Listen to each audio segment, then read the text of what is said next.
এত উন্নত বাহিনীও কিন্তু আজ থেকে 20-25 বছর আগে ছিল না। কিন্তু আজকে সমাজের দুর্নীতি, সমাজের সন্ত্রাসী কর্মকাণ্ড যখন হয়, তখন যদি সাংবাদিকরা আইন শৃঙ্খলা রক্ষাকারী বাহিনীর কাছে অভিযোগ করতে যায়, তারা বলেন যে তদন্ত সাপেক্ষে আমরা এর উপযুক্ত ব্যবস্থা গ্রহণ করব, ঠিক না? অথচ তদন্তকারী যে রিপোর্ট করছেন, যে সাংবাদিক জার্নালিস্ট, তিনি সাক্ষ্য সবুত সবকিছু রেকর্ডেড ভিডিও করে নিয়ে গিয়েছেন। এরপরে আইন শৃঙ্খলা বাহিনী কোন যেন এক অদৃশ্য শক্তির বলে বলে আমাদের কাছে লিখিত অভিযোগ নাই, যদি লিখিত অভিযোগ পাই এরপরে ব্যবস্থা গ্রহণ করব। আজকে আমরা যে দেখতে পাচ্ছি মিডিয়ার মাধ্যমে, সোশ্যাল মিডিয়ায়, টেলিভিশনের পর্দায়, রামিসা নামের ছোট্ট সোনামণিটা, এই সোনামণিটার জীবনটাকে নির্বিবাদ করা হয়েছে। কত নির্মম নির্যাতন করে ছোট্ট একটা বাচ্চা, 6-7 বছর বয়স, তাকে যৌন নির্যাতন করে কল্লা কেটে হত্যা করা হয়েছে। নাউজুবিল্লাহ।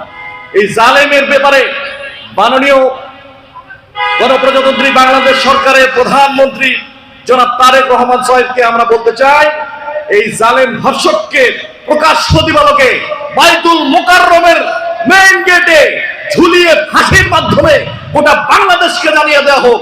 আর একটা যদি কন্যা সন্তানকে ধর্ষণ করা হয়, আর একটা কোনো ফুলের মতো শিশুকে নির্মমভাবে হত্যা করা হয়, তাদের বিচারই বাংলার মাটিতে হয়। কথা বলেন মুসলমান, ঠিক কিনা?